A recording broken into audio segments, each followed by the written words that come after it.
On today's program, in honor of Hanukkah, we have special messages from Marty, Shoub, and Canada Celebrates Israel Network of Jews and Christians National Director, Reverend Giulio Gabeli. And we visit Capernaum to learn the significance of the Menorah.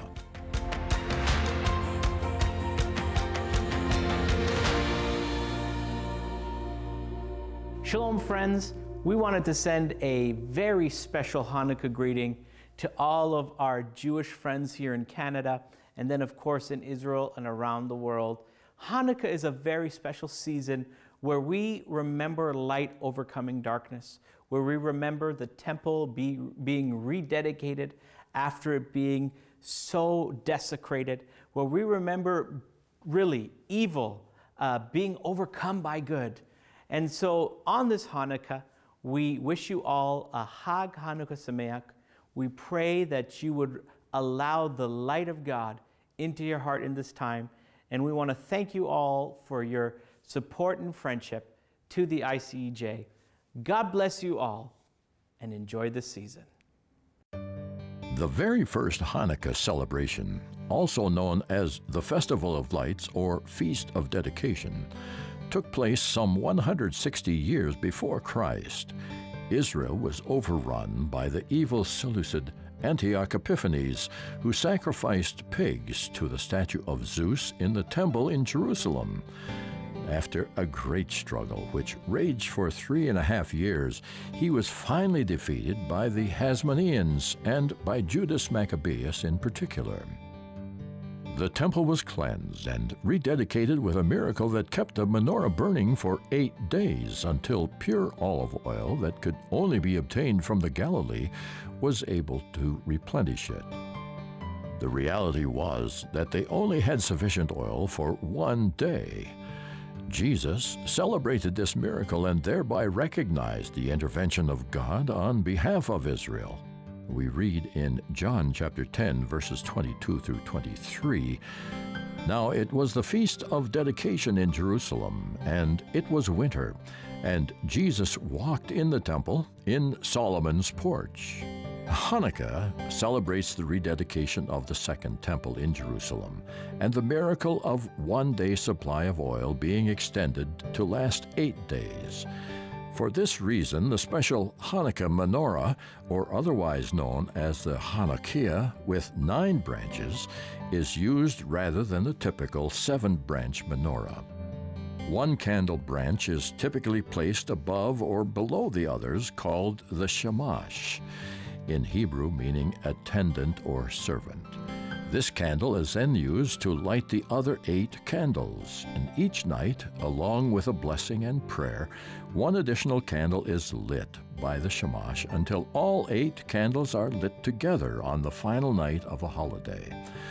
Other Hanukkah festivals include playing dreidel and eating oil-based foods such as donuts or latkes, which is shredded fried potatoes.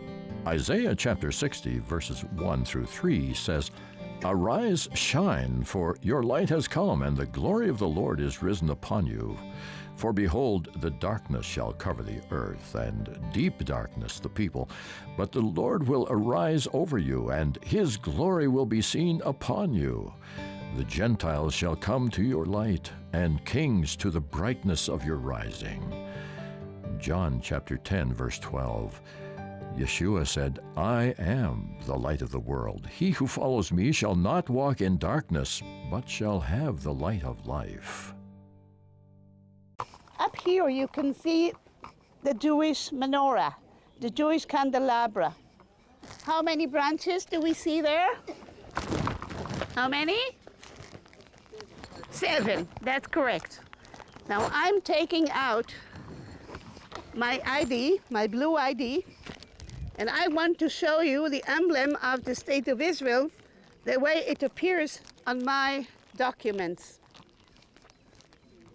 The menorah is not standing on 3 legs like it is here. It is exactly the way you can see it on Titus Art in Rome, because that's the last time that it was seen. We don't know where it is now. So which is the right one? this design or this design? I'll tell you, we didn't know anything better than this when the state of Israel started and we needed an emblem. But there is a place in the Jewish quarter in Jerusalem where it was excavated, and they have discovered there the apartments of the priests. And on the wall, one of the children probably that went to visit daddy at work in the temple drew a candelabra that looks like that. So probably this is the right shape. As long as we had a temple, we were lighting the candelabra with pure olive oil. When Judah the Maccabee is conquering the country from the Greeks, and he knows that the temple was disgraced, the first thing that he does, he goes inside, purifies everything, and he's looking for oil to light the menorah, the candelabra. And he sees a little jar of oil, and he didn't think it would last for so many days, but it lasted for 8 days. Symbolic number. Yes, it is. Ever since we lost the temple, we are never lighting this candelabra of 7 candles. But what you can see Jews doing, in Hanukkah, they use a different one with 9 branches. 1 branch is the service candle, the other 8 are for the miracle. So we are using 9 branches menorah to commemorate the miracle that happened to the 7 branches menorah. That's why when you go to see those candelabras in the shop, you see sometimes 7, sometimes 9, and you don't know why. So that's a very genius idea, using this one to commemorate a miracle that happened to the one in the temple. From Israel and our ICEJ Canada family to yours. We wish you God's protection, peace, prosperity, and most of all, love. Happy Hanukkah. Zechariah chapter 3, verses 6 through 10. The angel of the Lord gave this charge to Joshua. This is what the Lord Almighty says. If you will walk in obedience to me and keep my requirements, then you will govern my house and have charge of my courts, and I will give you a place among these standing here. Listen, High Priest Joshua, you and your associates seated before you, who are men symbolic of things to come, I am going to bring my servant the branch. See the stone I have set in front of Joshua? There are 7 eyes on that stone, and I will engrave an inscription on it, says the Lord. I will remove the sin of this land in a single day. In that day, each of you will invite your neighbors to sit under your vine and fig tree, declares the Lord Almighty. I'd like to speak to you about a very significant time, a very significant festival, known as the Festival of Lights, but the Hebrew word is the Festival of Hanukkah. Generally speaking, it's celebrated almost parallel with the Christmas celebration in the month of December, according to the Gregorian calendar.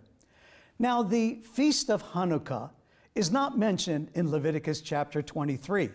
In other words, the different festivals that were mentioned and commanded by God when God said, "These are my designated times."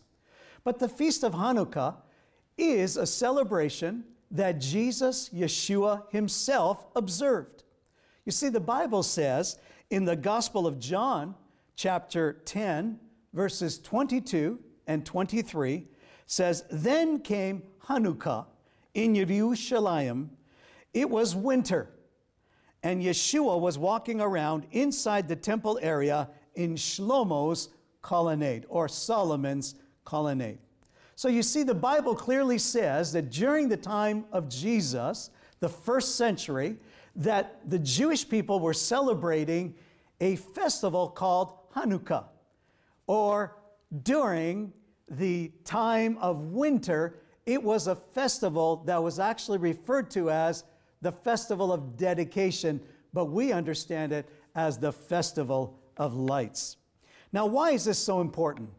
Now, I'm going to read from my book, Grafted In, because I wrote it down so succinctly and concisely. And I think it's important that I share with you the story of Hanukkah, why it is so significant. You see, during this time, the Greek Empire, under Alexander the Great, succeeded in establishing Hellenism through the conquest of the known world. Now, during the time of Jesus, or prior to Jesus' coming onto the world scene, was what we know as the intertestamental period. The time of the ending of the first covenant, and then the new covenant as we read from the Gospel of Matthew. After the untimely death of Alexander, the empire was divided into 4 quarters governed by 4 generals.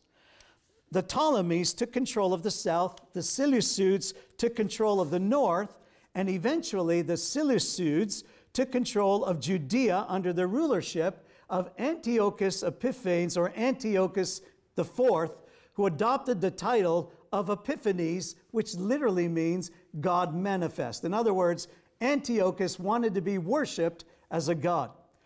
Conflicts and crises then began to emerge for devout Jews who refused to be assimilated into the culture of Hellenism. Antiochus viewed this refusal as a rebellion, and not surprisingly, he began to enforce the policy of assimilation. In fact, an ultimatum was given to the Jews: either give up your distinctive observances of Shabbat, kosher laws, circumcision, or face death. You see, the Syrians under Antiochus marched in and defiled even the golden menorah, the utensils and the altars, and everything that was sacred to the Jewish people. Can you imagine that historians tell us that Antiochus even ordered a pig, the greatest desecration to the Jewish mind, ordered that a pig be sacrificed on the holy altar, and erected a statue of the Greek god Zeus in the temple, which obviously provoked the Jews beyond pacifism into outright confrontation. It was a turbulent time of uncertainty and trouble for the Jewish people. Now, in the midst of all this trouble, a godly priest named Mattathias lived in the small village of Modi'in, and he had 5 sons. The Syrian soldiers were about to erect an idol and then force the inhabitants of Modi'in, the Jews, to eat pork and thus desecrate them once and for all. This provocation was the last straw, fueling a revolt led by the oldest son, Judah, which was nicknamed Maccabee, which means Judah the Hammer. Eventually, the impossible happened. The Maccabees forced the Syrians out of Israel, recapturing Jerusalem as well. And then came the task of cleansing the temple that had been so desecrated by the Syrians. The altars were cleansed, as well as the utensils, and especially the menorah. However, only 1 day's worth of purified oil was found to light the menorah, and it would take 8 days to prepare more oil. The following miracle is the reason Hanukkah is celebrated for 8 days. You see, the oil supernaturally lasted for 8 days to keep the light of God burning until more oil was available. And thus the temple was restored to its full function and rededicated to God of Israel. And so this 8-day festival was established, called Hanukkah, dedication. And so every year, starting on the 25th day of Kislev, the Jewish community recalls the twofold miracle: the enduring oil that actually sustained the light of the temple, the menorah, and the miraculous military victory. You see, friends, it's very incredible to think how God used a righteous priest and his 5 sons to actually arise to restore the righteousness of God again. They actually succeeded. A great, great army. They were outnumbered. There was, in the natural no possibility of them actually defeating the Syrians. But they succeeded with a holy zeal, with a passion for God, to actually defeat this army that was greater than them and to force the Syrians out and to reestablish again the temple in honor of the God of Abraham, Isaac, and Yaakov, the God of Abraham, Isaac, and Jacob. And they succeeded through the miraculous miracle of seeing God establish that oil for 8 days when it was only enough for 1 day. So you see, the Festival of Lights is a commemoration of the miraculous power of God to sustain His light in the nations and to overcome the powers of darkness that would seek to crush the very light of God in the Jewish people. Throughout the centuries, we have seen over and over again how nations and dictators and despots have sought to assimilate and to force the Jewish people to renounce their Jewishness and to renounce the very traditions and the very commands, the mitzvot, the commands of God that rendered them to be distinct from other nations. But they never succeeded, whether through the persecutions, whether through the Holocaust, whether through the pogroms, whether through the Inquisition. They never succeeded in extinguishing the light of the Jewish people. This is why Hanukkah is a very powerful visual of the sustaining light of God through Israel, the Jewish people. Hey everyone, this is Jude Hodson with ICEJ Canada. I'm just wanting to give a shout out to you all about Giving Tuesday. It's coming up on November the 30th. That's the last Tuesday in November. And we have some very special news. We are raising funds and awareness for Holocaust survivors.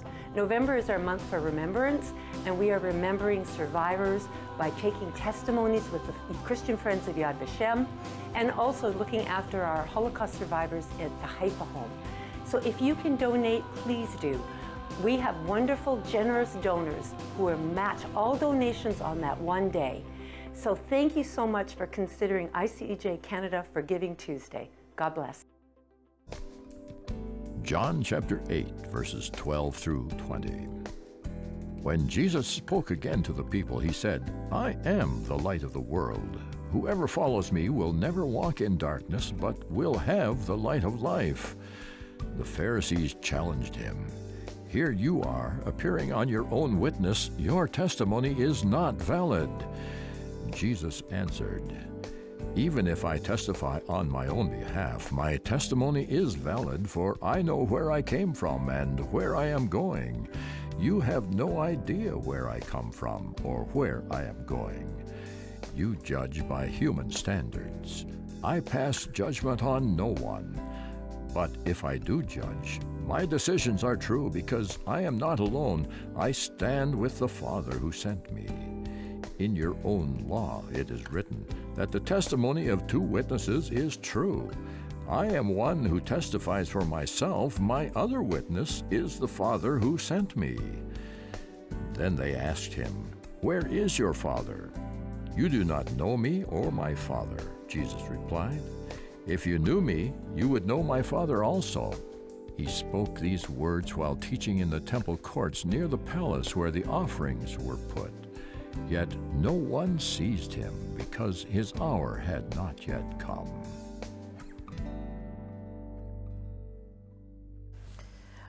I'm privileged to be again with our friend Marty Shoub, and we want to talk today a little bit about Hanukkah. Okay. All right, the Hanukkah season is coming up, and as we've talked in a previous program, you know, you grew up in a traditional Jewish home in Montreal.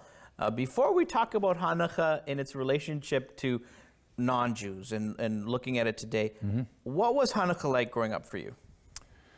Okay, well, let me just say this. It was not the Jewish equivalent of Christmas. So many people think that, eh? It's like...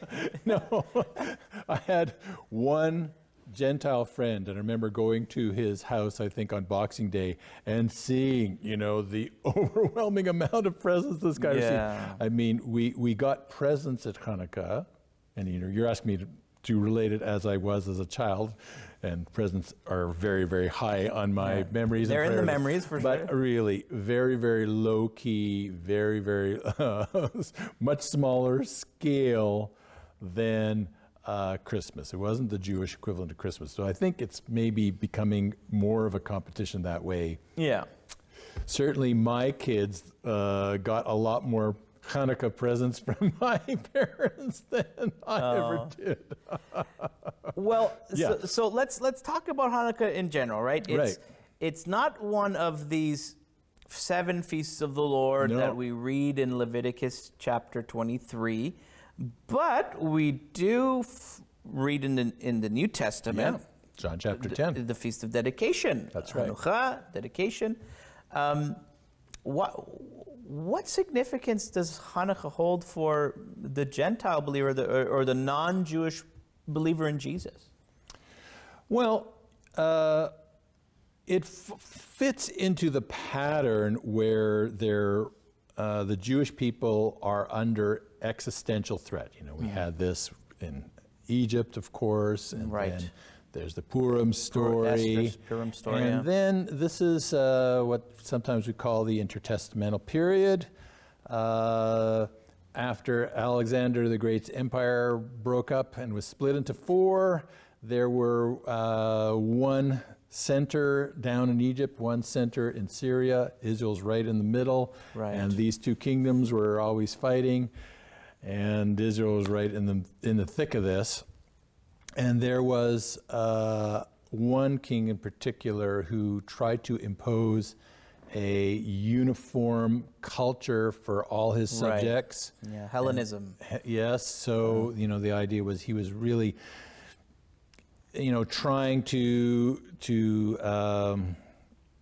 well, there was this threat to Jewish identity because he wanted all the Jewish people to conform to the Hellenistic culture and to just dispense with their Jewish identity. So then circumcision becomes, you know, illegal, and, you know, the Torah becomes a prohibited book, and so on and so forth.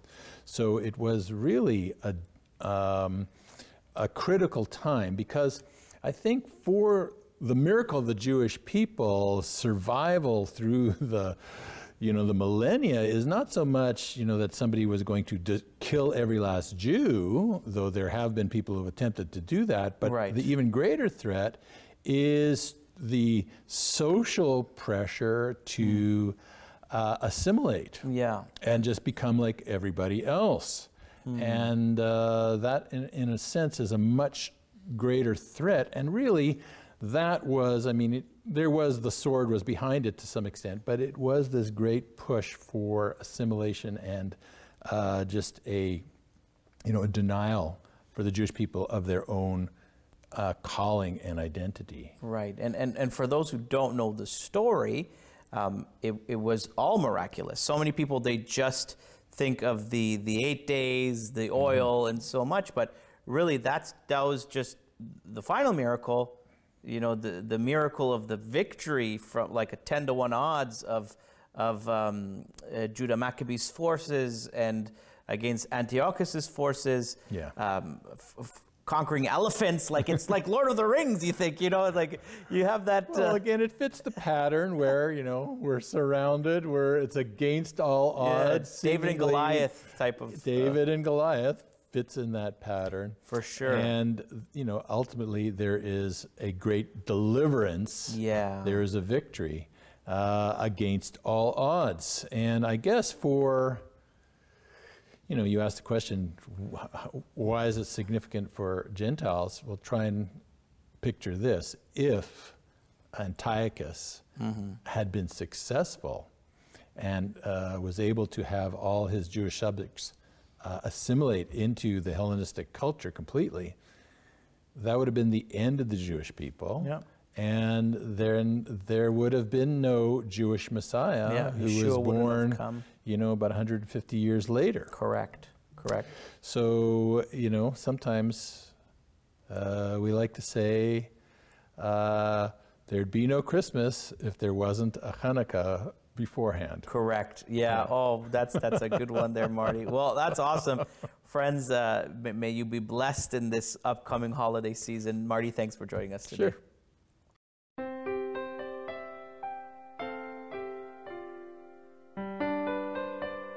Hi, I'm Donna Holbrook. Audrey Ruth Peer was one of our members. She had two regrets in her life. One was that she didn't have children, and the other one that she never came to the land of Israel.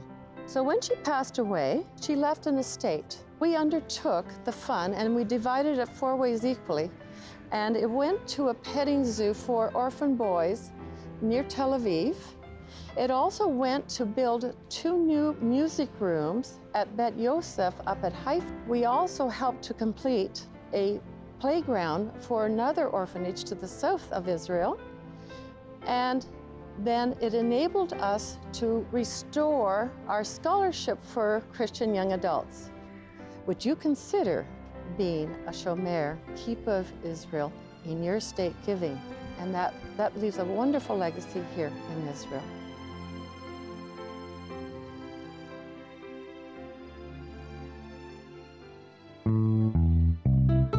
Thank you for joining us today, and be sure to visit our website at www.icej.ca or call us at 1-866-324-9133.